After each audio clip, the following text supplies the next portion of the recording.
Bom dia.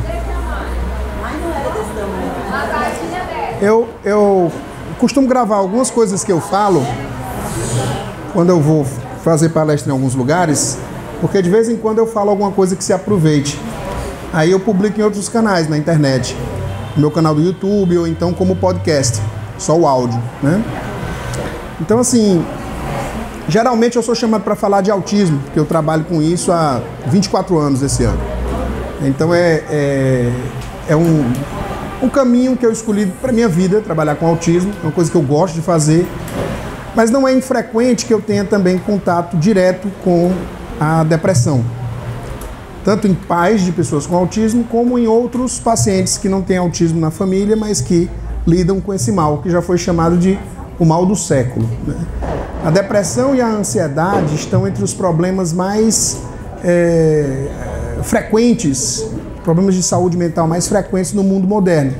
Talvez por causa dessa velocidade toda que a gente corre, né? Talvez por causa de padrões de como se deve ser, que a gente nunca consegue alcançar, que ficam aí se espalhando pela mídia, e faz com que a gente sinta uma inadequação, né? Inclusive, principalmente os jovens, né? que entendo poucas coisas concretas atrás de si, eles terminam recorrendo aos estereótipos para se definir. Mas existem motivos, como é que eu diria, intrínsecos para uma pessoa se angustiar, intrínsecos à nossa condição. Nós estamos aqui sujeitos à dor, sujeitos à doença e sujeitos à morte. Durante boa parte da vida a gente ignora isso e tenta esquecer isso, muitas vezes na juventude. Mas uma doença ou mesmo o passar dos anos vão nos lembrando de que essa é uma condição que sempre esteve ali presente, só que a gente não prestava muita atenção nela. A morte está à espreita, a doença está à espreita, a dor, a chikungunya lembrou isso a muita gente jovem, né? Que é muita dor. E a dor, ela nos lembra de como é frágil o nosso equilíbrio, como o nosso bem-estar depende de uma série de ordens dele. E eu com dor de cabeça e esse pessoal atirando para cima. Como o nosso bem-estar, ele é consequência de um equilíbrio tão delicado, né? A dor nos lembra disso, a doença nos lembra disso, né? E a morte está ali sempre presente, né? E existe inclusive uma certa romantização da tristeza, da angústia, da melancolia. Às vezes, em certos círculos, e isso era muito moda no século XIX, né, no ultrarromantismo, você considerar profundo aquilo que era triste, né? E você sempre achar que tristeza, melancolia, angústia estão relacionados a uma visão mais realista da vida, como se o real mesmo fosse a gente ser triste pela condição humana, ser tão miserável, a gente não saber de onde a gente vem, não saber para onde a gente vai, o que faz com isso tudo que está ao nosso redor, né? Mas isso nos traz uma pergunta: será que ser alegre é superficial necessariamente? Será que a alegria é um fenômeno de superfície e a tristeza é que traduz a realidade? A gente se faz essa pergunta. Bom, em primeiro lugar, tristeza, eu acho que tem que ser dentro desse equilíbrio frágil em que a gente se movimenta ao longo da vida. Tristeza tem que ser uma coisa transitória. Tristeza é transitória e alegria também. Então, tudo é transitório. O que é saudável é uma alternância de estados emocionais, de modo que você se permita estar triste por aquilo que lhe entristece e se permita alegrar-se por aquilo que lhe alegra. Porque se você também vive sob uma ditadura da alegria, aí sim você é necessariamente superficial. Porque aí você não reconhece que existem situações que realmente precisam diminuir a tua velocidade, diminuir a tua... para que você até se detenha sobre essas coisas com o propósito de enfrentá-las.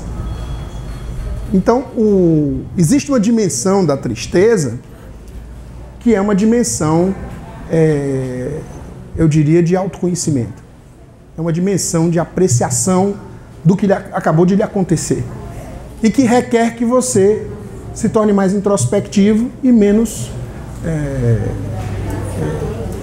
quer dizer, essa alegria mais extrovertida, ela fica um pouco contida. Mas esses são momentos da vida. Hoje na psiquiatria a gente diz que um luto, por exemplo, se ele dura mais de 6 meses, a gente já tem que começar a se preocupar. Por quê? Porque a gente tende a ficar rígido quando se trata de doença mental. Não se trata mais daquele fluido navegar entre duas condições, dependendo também das circunstâncias concretas que estão em torno. Você perdeu um ente querido, você enfrentou uma doença, você enfrentou um revés na vida que não é físico, mas que te deixa angustiado. Se você reagir a isso com alegria, tem alguma coisa errada com você. Ao mesmo tempo, se você é persistentemente triste, você começa a produzir uma cognição entristecida, seu pensamento começa a ficar negativo e isso diminui as atividades que você fazia com alegria antes, você já deixa de fazer, você não vê mais motivo para se alegrar, a sua visão fica consistentemente negativa sobre a vida, você está sempre irritado, você está sempre zangado, sua visão sobre as coisas é a pior possível, sobre si mesmo, sobre as pessoas em volta, sobre o mundo e sobre o futuro principalmente, né? O que a gente chama de desesperança. Você olha para frente e só vê o abismo, né? Qualquer semelhança com a crise política do Brasil é mera coincidência. Essa condição de não aproveitar aquilo que você tem à sua disposição, o seu prazer, né, chama de anedonia. No mesmo prefixo de hedonismo, que seria a busca desenfreada do prazer, a gente tem a tal anedonia, que é o desinteresse por aquilo que há algum tempo atrás te dava prazer. Essa é uma condição que tem várias dimensões, a depressão. Então, ela é diferente da tristeza, como eu lhe disse. Por quê? Porque ela acontece num período mais persistente no tempo. Tá? Ela define mais a pessoa porque ela passa a ser vista como uma pessoa negativa, como uma pessoa entristecida. Tá? A não ser que ela tenha transtorno bipolar, que aí já é outra coisa, né? Mas no caso da depressão, ela é consistentemente negativa. Muitas vezes cínica. Né? Um cinismo, aquele cinismo mesmo de não acreditar em nada. Nada é importante, nada é positivo, nada é bom. Né? Na verdade, a alegria é só uma forma do homem se distrair da tristeza, que é a verdadeira realidade. Né? E já é uma visão de mundo tendente à depressão. Mas a depressão em si não é só uma visão de mundo, ela é uma doença. Tá? Uma doença que é caracterizada principalmente pela perda do equilíbrio, da flexibilidade no humor e tendente mais a um humor depressivo. Tá? É uma alteração dos ritmos fisiológicos também. Às vezes você nem está triste com a depressão. Não necessariamente você fica triste. Você pode ficar, por exemplo, dormindo irregularmente, ou demais, ou de menos. Você pode ter alterações de apetite, tá? que não estavam presentes antes. Às vezes, o que deflagra uma depressão é a perda de uma condição que você considerava certa, ou a perda de um ente querido, ou aquilo que dói mais do que qualquer coisa, que é a perda de um filho, a dor maior que um ser humano pode sentir, né? O sinal de que esse é um mundo de provas, né, e expiações é que acontece isso, né? Porque a coisa natural já é tão difícil lidar com a morte, né? Mas, mesmo assim, uma pessoa se recupera e segue adiante, se ela não deprimir. Mas quando ela deprime, o próprio padrão respiratório fica diferente. Ela vai tender aos suspiros, né? E uma respiração superficial na maioria do tempo e de vez em quando um resfolego, como se a pessoa puxasse o ar, estivesse se afogando. Não é um suspiro, aquele suspiro que você dá quando você se inspira, que é um suspiro mais relaxado. Esse é um suspiro tenso, porque a depressão, ela vem sempre junto de alguma ansiedade. Tá? A depressão também altera a memória. e a concentração. Como você fica muito focado, é como eu penso sempre naquela dor bem grande que você sente, que não deixa você olhar para nada mais. Quando você tem uma dor muito grande, né, você não percebe muitas coisas. É a função de alguns tratamentos, né? Você toma uma injeção que dói tanto que você esquece a dor de cabeça, né? Né? A dor fica pequena. Então você passa a olhar para dentro com uma dor tão grande que o mundo ao redor passa a não ter tanta importância e você começa a cometer erros por perda de atenção aos detalhes. Tá? Você começa a esquecer as coisas porque não estava olhando para elas. Tá? E o seu pensamento fica lento e gera alguns problemas cognitivos. Você já não conta mais com a sua capacidade de resolver problemas tão rapidamente. Você começa a agir de maneira mais limitada. Há uma diminuição da libido também, o interesse sexual diminui, né? E as famosas distorções cognitivas, né? Que o pessimismo, sensação de culpa, que você estragou tudo, fez tudo errado e nada serve, né? Então, isso daí hoje a gente tem um esquema de tratamento que é bastante eficaz para a depressão, tá? E que reúne tanto a parte biológica, a parte química, quanto a parte terapêutica e cognitiva, tá? Mas aí você pode se perguntar, né? A depressão é o quê? É uma coisa genética? Porque é um fato conhecido de que em famílias onde há muitas pessoas com depressão, a probabilidade de nascer uma pessoa que vai deprimir um dia é muito maior. Ao mesmo tempo, se você faz uma terapia, e às vezes sem medicação, e você consegue estabilizar, né, e aí você fica se perguntando, será que não foi o ambiente que provocou isso? E agora uma alteração do ambiente provocada pela terapia consertou? A verdade é que os limites entre o que é genético, biológico e ambiental, eles são bastante borrados, né? São muito tênues. Isso dá para a gente ver com a famosa história do elefante no escuro. É uma história muito antiga, foi contada em muitas culturas diferentes, mas que exemplifica bem a nossa ideia, que é a ideia de uma cidade de cegos, onde chegou um circo e uma das atrações era um quarto escuro com um elefante dentro. E aí o jogo consistia em as pessoas entrarem nesse quarto escuro e dizerem o que havia dentro. E aí numa reunião de cegos, nesse lugar, veja só, cegos num quarto escuro, então não tinha nem, se um enxergasse não dá para ver. E um começou a dizer, olha, é um animal poderoso que se move como uma serpente, né? Aí o outro disse, de forma nenhuma, é um animal que parece uma coluna sólida. O outro disse, não, parece uma serpente, mas não é exatamente uma serpente, é uma cobrinha pequenininha, né? E o outro falou, não, ele parece um leque. Ou seja, cada um dos cegos estava se referindo a uma parte diferente do elefante. Um estava falando da tromba, o outro estava falando do rabo, o outro estava falando da orelha e o outro da perna do animal.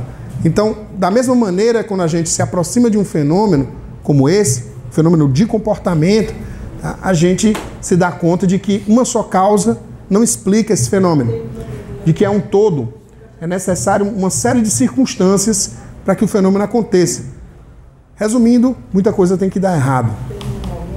Você tem que ser propenso geneticamente e você tem que sofrer impactos do ambiente. Que tipo de impacto? Existem modelos animais para a gente compreender isso. Se você, por exemplo, colocar um animal numa condição em que ele é frequentemente punido e ele não tenha nenhuma condição, nenhuma possibilidade de fugir dessa punição, esse animal vai adquirir o que a gente chama de desamparo aprendido. Ele vai aprender que ele é desamparado. Ele vai aprender que não tem jeito. Tá? Então, as pessoas também passam por circunstâncias semelhantes, devido aos grandes flagelos da humanidade. A pobreza, a fome, a doença, a morte, a dor, que são aqueles sofrimentos intrínsecos que eu falei no começo da minha palestra. Tá? Mas, para uma coisa difícil, existe sempre 3 formas de lidar com ela. Qualquer insatisfação na sua vida tem 3 maneiras de você lidar com ela. A primeira é agir. Não é nessa ordem, né? Mas, enfim. Uma delas é agir. Se algo te deixa insatisfeito, você vai agir de modo a corrigir aquela situação para você ficar satisfeito. Você não gosta da marca do seu carro, você trabalha, junta dinheiro e compra outro. Tá? Isso requer um bocado de disciplina, né? Isso requer, mas é uma solução bem artesanal para um problema que você defina claramente. Eu tenho, sei lá, meu casamento não presta. O que eu tenho que fazer? Eu posso deixar o marido, né? Eu posso arrumar um amante e fazer de conta que não aconteceu nada, ou eu posso me resignar, que é também uma saída bastante conhecida, bastante popular, a resignação. Essa seria a segunda saída. A primeira saída é a ação. A segunda é a resignação. A resignação, ela também ela diminui a insatisfação, tá certo? Por quê? Porque a ação ela seria a coisa ideal. Eu me movo numa direção, se tiver jeito eu resolvo, se não tiver, igual naquela oração do AA, né? Aquela oração da sabedoria, da serenidade, né? Dai-me forças para mudar o que eu posso mudar, dai-me paciência para conviver com aquilo que eu não posso mudar, né? E sabedoria para distinguir uma coisa da outra, que é a parte mais importante, é o pulo do gato. É a sabedoria para distinguir o que você pode mudar e onde você vai jogar seu esforço e o que você não pode mudar. Então, na verdade, a gente está lidando aí com situações que elas podem ou não dar certo e elas vão garantir que a gente se torne e vá com o tempo desenvolvendo uma sabedoria baseado no nosso conhecimento acumulado da espécie, no que a gente leu, ouviu e no que a gente viveu nos coros, né? Mas há uma terceira saída, e essa é a mais complicada, que é uma saída análoga à depressão. Essa saída é a imobilização, a estagnação. Não fazer nada. Essa parte é difícil, né? Porque, muito embora você não faça nada, a circunstância vai continuar lhe incomodando. E esse incômodo vai continuar aumentando. E você começa a se queixar do incômodo. E daí você começa a ficar triste porque você se queixa muito. E aí você começa a se queixar de se queixar. E aí a sua vida vira um vale de lágrimas. Então esse é um risco que todos nós estamos... A história da ação, ela envolve um bocado de criatividade, né? E da resignação também. As duas coisas são importantes, né? A gente desenvolve ficção para lidar com a resignação e para inspirar a ação, né? Mitologias, religiões, tá? A gente colore o mundo para poder lidar com as coisas da maneira menos dolorosa possível, se a gente está em movimento. Mas se a gente para, a gente começa a ver as coisas da pior maneira, da maneira mais insatisfatória e mais dolorosa, né? Existe uma história também sobre isso, como tem história sobre tudo, que é a história do homem sem sorte. Não sei se vocês conhecem essa história.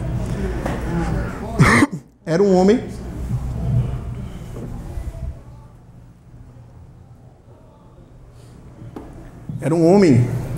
que, como o título da história indica, era um homem que tinha muito azar, né? Tudo que ele fazia dava errado. E ele vivia se queixando disso. Para os amigos, para a mulher, para os filhos. Vivia se queixando dessa condição difícil da vida dele. Até que os amigos começaram a evitá-lo. A mulher se cansou dele. Pegou os filhos, foi para casa da mãe. E ele ficou sozinho com o azar dele e as queixas dele. E não tinha mais para quem se queixar. De modo que ele decidiu buscar a Deus. Porque ele pensou o seguinte: Deus, como ele é soberanamente bom, ele deve ser soberanamente sábio. Então ele sabe a resposta para a minha dificuldade. E como ele é soberanamente bom e soberanamente sábio, ele deve ser também soberanamente belo e deve apreciar a beleza. E o lugar mais bonito que eu conheço é um bosque que tem perto aqui de casa. Eu vou procurá-lo por lá. Embrenhou-se no bosque e saiu procurando Deus. Andou pelo bosque e encontrou, não Deus, mas um lobo muito velhinho, quase sem pelo, tremendo e encostado no canto de uma árvore. Ele olhou para o lobo e disse: eu nunca vi um lobo como você. Você é diferente de tudo que eu já vi. Aí ele disse, você é Deus? Aí o lobo disse, não, eu sou apenas um lobo com fome. Eu sou apenas um lobo muito fraco. É que perdeu seu pelo. E você está procurando Deus? O lobo disse. Ele disse, estou. Eu preciso saber por que eu sou tão azarado. Ele disse, pois quando você encontrar Deus, faça um favor para mim. Ele disse, pois não. Ele disse, pergunte para ele por que eu estou tão fraco. O que eu preciso fazer para recobrar minhas forças? Aí ele disse, se eu me lembrar, eu pergunto. E aí foi embora. Passou mais um dia todo andando e encontrou uma árvore que não tinha folhas, completamente seca. E disse, você é diferente de todas as árvores que existem por aqui. Você é Deus? E a árvore disse, eu? Não. Sou só uma árvore que perdeu suas folhas. E aí a árvore perguntou, você está procurando Deus? Ele disse, estou. É porque precisa me dizer o que eu faço para consertar a minha vida. E aí a árvore disse, pois me faça um favor, pergunte a ele por que eu perdi minhas folhas e como eu posso voltar a ser verde novamente. Ele disse, se eu me lembrar, eu pergunto. E continuou andando. Até que andou tanto, estava tão cansado, com tanta fome, tanta sede, que ele já procurava um lugar para descansar. Foi quando ele viu ao longe uma casinha com uma fumacinha saindo e de onde ele estava dava para sentir o cheiro de café e de pão. De modo que ele juntou todas as energias dele e correu na direção da casinha. E diante da casinha ele viu uma mulher mais linda que ele já tinha visto na vida, aguando um jardim. E aí ele disse assim, você é a coisa mais bonita que eu já vi. Esse lugar é um lugar belíssimo. E esse cheiro é maravilhoso. Você é Deus? Ela disse, não, eu não sou Deus. Mas Deus mora aí nessa casa? Ela disse, não, eu moro sozinha. Aí ele disse, poxa, eu estou com muita fome. Ela disse, entre, vamos comer alguma coisa, eu vou lhe servir um café e a gente fica conversando um pouquinho, você descansa. E aí eles entraram, a mulher serviu bolo, serviu pão, serviu café, e o homem, sem sorte, começou a desfiar o seu longo rosário de tristezas. Começou a contar para ela tudo que ele contava para o marido, que ele contava para os filhos, para os amigos e que não tinha mais ninguém para ouvir. E pela primeira vez na vida, alguém ouviu ele com atenção e sem fazer pouco caso daquele sofrimento. E ele olhou para a mulher e se empolgava. Quanto mais ela olhava, quanto mais ela ficava serena com o que ele estava dizendo, mais ele falava das dificuldades dele. Até que ele disse, já descansei, agora eu vou procurar Deus. E aí a mulher disse, eu queria lhe pedir um favor. Ele disse, o que você disser. Ela disse, se você encontrar Deus, pergunte para ele por que apesar de eu ter tudo que eu preciso aqui nessa casa, eu ainda sou uma mulher tão... Eu sinto que falta alguma coisa na minha vida. Eu não sei exatamente o que é. Pergunte a ele o que está faltando para a minha felicidade ser completa. E ele disse, não se preocupe, perguntarei. E andou pelo bosque, até que o bosque acabou. E ele teve que seguir por um deserto, que depois de algumas horas ele não sabia mais qual era a direção de onde ele tinha vindo e nem para onde ele estava indo, porque ele perdeu o senso de direção. Nessa hora também as forças lhe faltaram. E ele desmaiou sobre o chão. E aí ele teve um sonho. Ele sonhou que chegava uma luz cor-de-rosa por cima dele e ele perguntava, você é criador ou criatura? Eu não sei mais distinguir as duas coisas. E a voz respondia, não importa. Quando ele acordou, ele percebeu que sabia exatamente o que ele tinha que fazer. E aí ele voltou pelo mesmo caminho que ele tinha visto. Magicamente ele conseguiu identificar esse caminho. Então encontrou a casa com a mulher dentro. E disse, olha, Deus lhe mandou um recado. Ela disse, qual? Ele disse que lhe falta companhia. Ele disse que o seu problema é solidão. Ele disse que se você dividir a vida com alguém, sua felicidade vai ficar completa. Aí ela disse, e o que eu devo fazer? Não passa ninguém por essas bandas. Ele disse, convide alguém que você goste. Ela disse, eu gostei de você. Você quer casar comigo? Aí ele respondeu, não, eu estou procurando a minha sorte. E continuou pelo caminho. Não é mala? Encontrou com uma árvore. E aí disse, olha árvore, eu perguntei a Deus o que você me pediu. O seu problema é que tem um pote de ouro enterrado entre as suas raízes, daí você não consegue sugar os nutrientes do solo. E a árvore disse, e o que eu posso fazer a respeito? Ele disse, você, nada, mas se você passar alguém aqui na estrada, Você pode barganhar o ouro, por exemplo, com a pessoa para poder. E a árvore disse: homem, fique com o ouro e escave. Para mim eu preciso só ser verde, eu não preciso de ouro. Aí ele disse: não, que eu estou procurando a minha sorte. E seguiu na direção do lobo. E para o lobo, Deus também tinha um recado. E ele deu o recado. Ele disse: olha, teu problema é fome. Quando passar alguma criatura estúpida na tua frente, junta todas as tuas forças e pula em cima. E esse foi o fim do homem sem sorte. Esse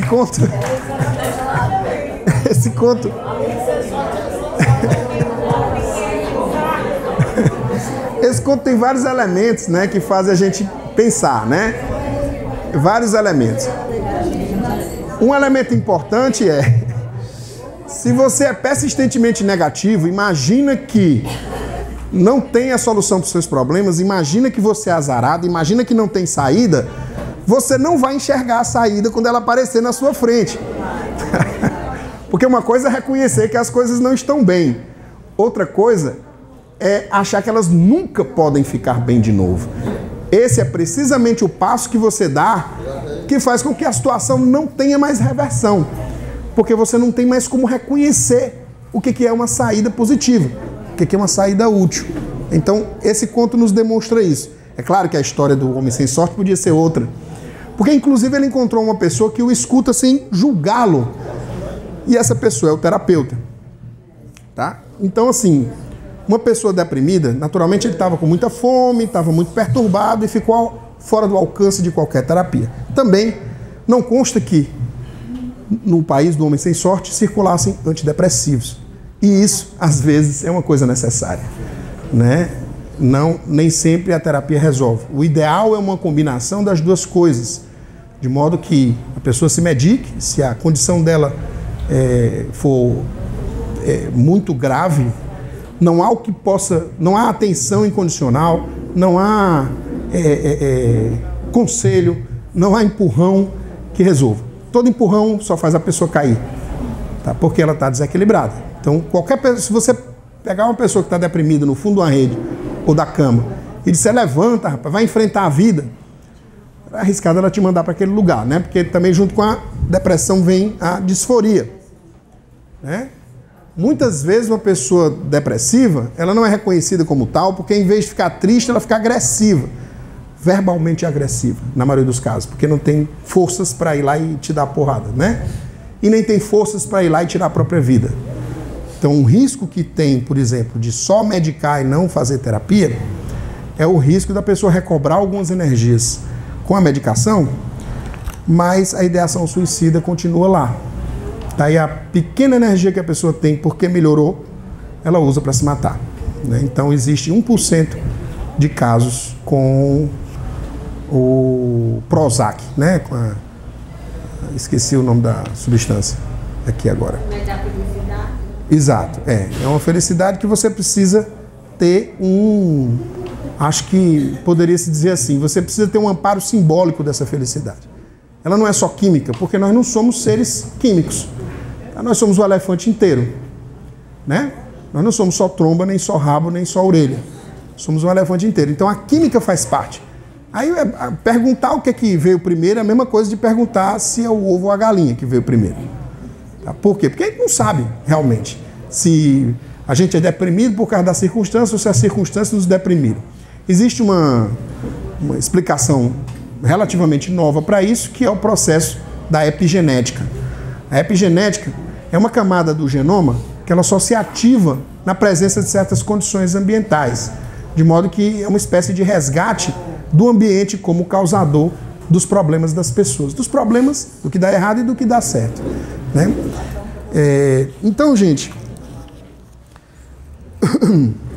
existem, como a depressão, ela é uma coisa, como a gente viu, multidimensional, multifatorial, a terapia, o approach também tem que ser multimodal, tá? A terapia pela fala é só um recurso. É um recurso importante, sem ele não tem reestruturação cognitiva, a pessoa continua negativa, continua autodepreciativa, tá? Mas a pessoa não tem um movimento inicial sem outros tipos de suporte que ela possa vir a buscar. E alguns deles a pessoa pode fazer por si mesma, quando ela descobre que está nessa situação. Um deles, muito simples, é exercício físico. Por quê? Quimicamente, a depressão está associada com neurotransmissores. Marcadamente a dopamina e a serotonina, né? O Prozac, por exemplo, ele age impedindo o neurônio de recaptar a serotonina, de modo que aumenta a quantidade de serotonina no espaço entre um neurônio e outro. E assim você mantém o fluxo de transmissão nervosa entre os neurônios. Tá?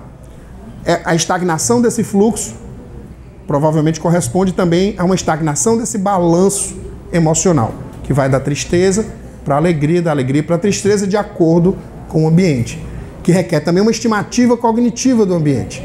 Tá? E quando isso se compromete, a pessoa se compromete. Mas existem várias maneiras de se adquirir endorfinas que ativam a serotonina e a dopamina. Correr é uma delas. Caminhar é outra. Fazer qualquer tipo de exercício aeróbico, onde você tem a necessidade de respirar para poder se repor o oxigênio do músculo, comprovadamente favorece a sua energia para lidar com os seus problemas psicológicos. Tanto a depressão, quanto a ansiedade, quanto qualquer problema que você tenha. Mas de maneira mais largamente estudada, depressão e ansiedade. Tá? Também é comprovado que pessoas religiosas, pessoas que veem significado na vida, deprimem menos. Tá? Alguns podem até ser intolerantes, mas não depressivas. Então veja que espiritualidade, independente de dogma, ou independente da religião que você escolha, ou que lhe escolha, certo? Você já tem uma camada a mais de proteção contra esse mal do século, tá? Então acreditar em Deus é importante. O estado de oração é importante. O estado de oração é análogo ao estado de meditação. É um estado onde você suspende a preocupação. Você, de certa maneira, suspende o pensamento. Isso é só uma figura de linguagem, porque é impossível suspender o pensamento. Você não para de pensar. Tem gente que tenta, né? Mas não consegue. Porque o pensamento é como se fosse um fluxo contínuo de imagens, palavras e sons que a gente aprendeu a produzir dentro da gente. E às vezes, na maioria das vezes, a gente pensa que usa esse fluxo a nosso favor como uma ferramenta, mas na verdade ele é que nos usa. A gente é pensado. E quando você começa a meditar, você começa a perceber esse fluxo autônomo do seu pensamento. E é o pensamento automático que muitas vezes te diz, sem que você nem formule isso, você é uma merda. Você não consegue se mover. Essa sua situação é perene. Porque a depressão congela o tempo. Ela faz com que você imagine que o que está ruim hoje sempre vai ficar ruim. Você esquece que tudo passa. As situações ruins, as situações boas, tudo passa. E aí, normalmente quando você pega uma pessoa deprimida, se você disser que é psicológico, isso normalmente equivale a você dizer não é nada. É psicológico é equivalente a dizer está inventando. Mas isso é porque o psicológico é entendido como um fenômeno também superficial. O que vale mesmo é a química da pessoa. O que vale mesmo é a genética da pessoa. Mas não, a psicologia é inseparável da genética e da química. Se eu tiver um pensamento alegre, a minha química se modifica. Se eu tiver um pensamento triste, a minha química se modifica. E vice-versa. Se eu tomar uma cerveja, eu fico alegre. Ou eu posso ir para o fundo do poço também, né? Dependendo do meu estado antes de tomar a cerveja. De uma forma ou de outra, tanto a química interfere no humor, e quem toma uma cervejinha sabe disso, quanto o humor interfere na química, de modo que, às vezes, antidepressivos podem ser úteis. Mas também a meditação, conhecida como mindfulness, hoje em dia, cada vez mais é um termo da moda esse, mindfulness ou atenção plena, que é a meditação transcendental vipassana dos budistas. Essa tem sido extensivamente estudada pelos cientistas porque ela não está vinculada com nenhum dogma.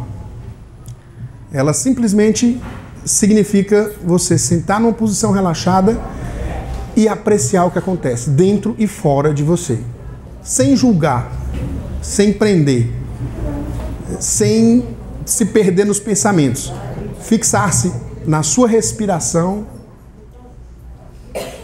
e fixar-se no fluxo do pensamento, mas como observador, como se você estivesse sentado num trem. Então, a meditação é um componente essencial, não pode ser usado nos momentos de maior tristeza, precisa ser uma disciplina, que você pare pelo menos por 10 minutos todo dia e aprecie um pouco uma respiração mais profunda, aprecie um pouco, não apenas forçar a respiração a ser profunda, mas simplesmente dar-se conta da respiração. Existem pesquisas de correlação cérebro-comportamento que mostram que quando uma pessoa para e presta atenção na respiração, ela começa a ativar o lobo pré-frontal, que é responsável pelo autocontrole e pelas decisões conscientes. De modo que o primeiro passo às vezes, para você enfrentar uma situação difícil, é você tomar fôlego. Tá. Então, assim, para encerrar, eu queria contar uma pequena história, a respeito de um homem que era muito pobre, Hã? Como é? Sem sorte. Não, esse não. Esse tinha sorte e tinha azar. Porque, que nem todo mundo. Não tinha sorte, sem sorte, ainda bem que era azarado. Pois deixa as mulheres em paz, O que é que acontece? Esse senhor, vivia numa casa modesta, não lhe faltava nada, porque ele tinha uma certa disposição, trabalhava na lavoura, sempre a família dele tinha alguma coisa, mas era pouco, tinha seca, dificultava um pouco as coisas na região que ele se encontrava. E o vizinho passava por ele e dizia assim: rapaz, mas tu é azarado, né, cara? Porque o vizinho tinha uma condição melhor, né? Aí ele dizia: rapaz, tu é azarado, né, cara? Olha o que está acontecendo aí, deu seca. Aí ele sempre respondia: sorte, azar, quem sabe é Deus. Passou-se um tempo, o filho dele, andando pela lavoura, viu um cavalo perdido pelo campo, montou o cavalo, trouxe para casa e disse: papai, eu achei esse cavalo perdido pelo campo. Ele disse: filho, você vai passar 7 dias procurando o dono desse cavalo em todos os vilarejos aqui perto. Se você não encontrar, você fica com o cavalo até alguém vir reclamá-lo. E aí o filho fez como o pai indicou. Depois de 7 dias, o cavalo praticamente era do garoto. Rapaz, Um rapaz. E aí o vizinho chegou para ele e disse: olha, pô, tu tem sorte, né, cara? Tu achar um cavalo desse aí, um cavalo caríssimo desse aí. Aí ele respondeu: sorte, azar, quem sabe? Algum tempo depois o filho dele caiu do cavalo e quebrou o fêmur, de modo que ele tinha um par de braços a menos para ajudar na lavoura. E aí o vizinho chega na casa dele e fala: rapaz, que azar, né? Teu filho quebrou o fêmur. Aí ele disse: sorte, azar, quem sabe? Pouco tempo depois, um tirano de um país vizinho declarou guerra ao país do homem. E todos os jovens da idade do filho dele seriam convocados à guerra. O filho do vizinho foi, mas o dele tinha quebrado o fêmur. E aí ele chega para o cara e diz: é muita sorte, rapaz, teu filho não foi para a guerra. Ele disse: sorte, azar, quem sabe é Deus. Muito obrigado.